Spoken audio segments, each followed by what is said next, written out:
og velkommen til min tredje video. Som I nok kan regne ud, skal vi igen i dag kaste os ud over. Hej og velkommen til min tredje video. Som I nok kan regne ud, så skal vi igen i dag lave en dessert. I dag der har jeg valgt, at vi skal lave en dessert, som består af en bærmus. Så skal der noget flødeskum med noget vanilje, og vi skal have en kokoskiks og nogle friske bær på toppen. Jeg håber rigtig meget, I har lyst til at se med. Opskriften den ligger ned i beskrivelsen lige hernede under, så I kan se, hvad det er, jeg kommer i de forskellige ting. Så ja, lad os bare komme i gang. Det, som vi skal starte med, det er, at vi skal starte med at have lavet vores bærmus. Jeg starter med at komme min husblas i blød i koldt vand. Derefter så tager jeg min bær. I min bær, der kommer en lille smule citronsaft. Jeg synes, det er enormt vigtigt altid at bruge noget syre, enten citron, lime, appelsin, hvad man lige har lyst til. Fordi det bringer alle de andre smage super fint frem.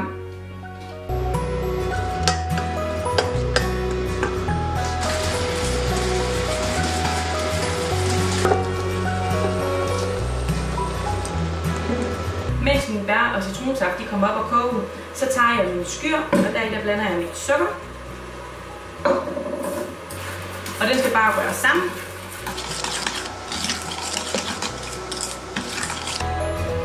Når bærene de er ved at være kogt ud, så tager jeg min husblas, og den rydder jeg for vand. Og så kommer jeg ned i gryden til bærene. Når husblasen den er rørt ud, så tager jeg bærmassen med husblas i og kommer op i en skål. Det er vigtigt, at bærmassen den får lov til at køle et øjeblik, før du blander den sammen med din skyr og din fløde. Hvis du kommer til at blande det sammen for tidligt, så risikerer du nemlig, at din masse den skiller, og det er altså ikke super lækkert, så kom den lige på køl et øjeblik, inden du blander det hele sammen. Mens jeg venter på, at den her bærmasse den får lov til at køle lidt, så begynder jeg at piske min fløde.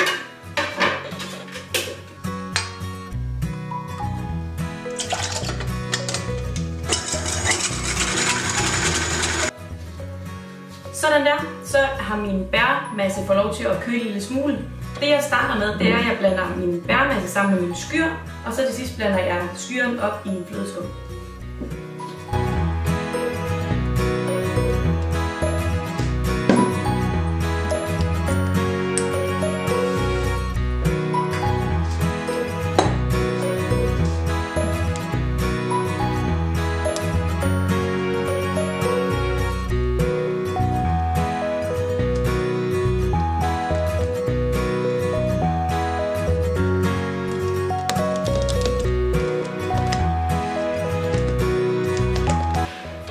Sådan der. Så tager jeg en sprøjtepose, og deri der kommer jeg min bærmus. Grunden til at jeg kommer i en sprøjtepose, det er fordi jeg gerne vil have, at det kommer til at stå flot her i glassene. Hvis jeg havde taget en ske, så kunne jeg nemt komme til at ramme kanterne. Så kom det lige i en sprøjtepose, så er det altså lidt nemmere at få i på en pæn måde.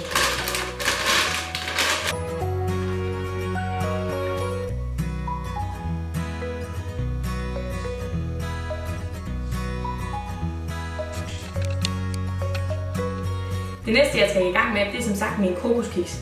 Jeg har vejet alle mine ingredienser af, og dem kommer jeg simpelthen bare op i min røremaskine, og så skal det bare blandes sammen til en ensartet masse.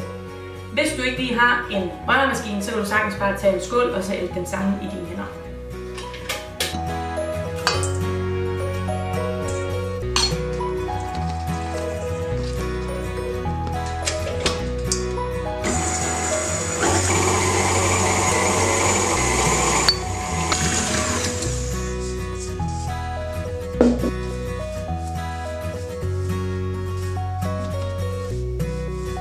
Så det man gør, det er, at man tager og ruller den ud i den størrelse kiks, man gerne vil have. Og så skal den pakkes ind i noget plastikfolie, og så skal den på frys. Grunden til, at den skal på frys, det er sådan, at den sætter sig tilpas meget, så man kan skære nogle fine, snorlige kiks af den.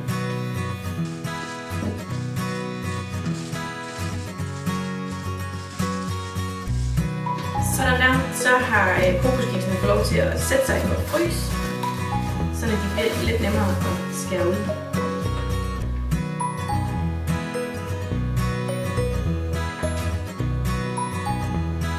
Sådan der, så skal de bare bages ved 180 grader traditionel varme i 15 til 18 minutter. Husk lige at tjekke dem løbende.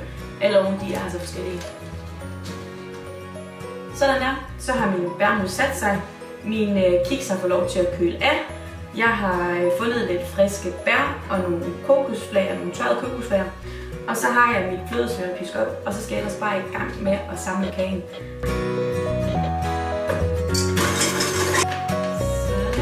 Så tager jeg en stjernetyp.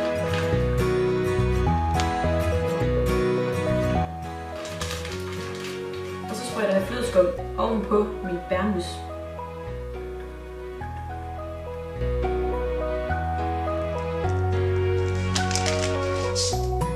Sådan der. Så tager jeg mine kiks, og dem kommer jeg ovenpå.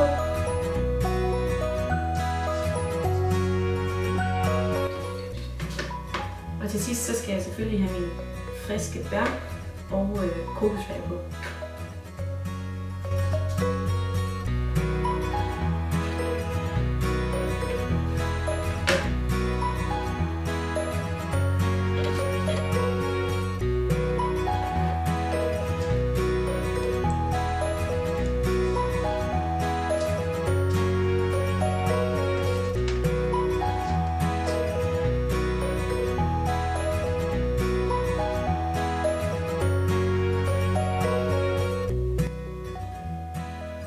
Sådan der, så er de her desserter sådan set færdige. Det jeg synes der er super fint ved den her dessert, det er kombinationen af alle de her elementer. Først så har du din super syrlige bærmus, så har du den fede flødeskum, og til sidst så har du den her sprøde kokoskiks på toppen.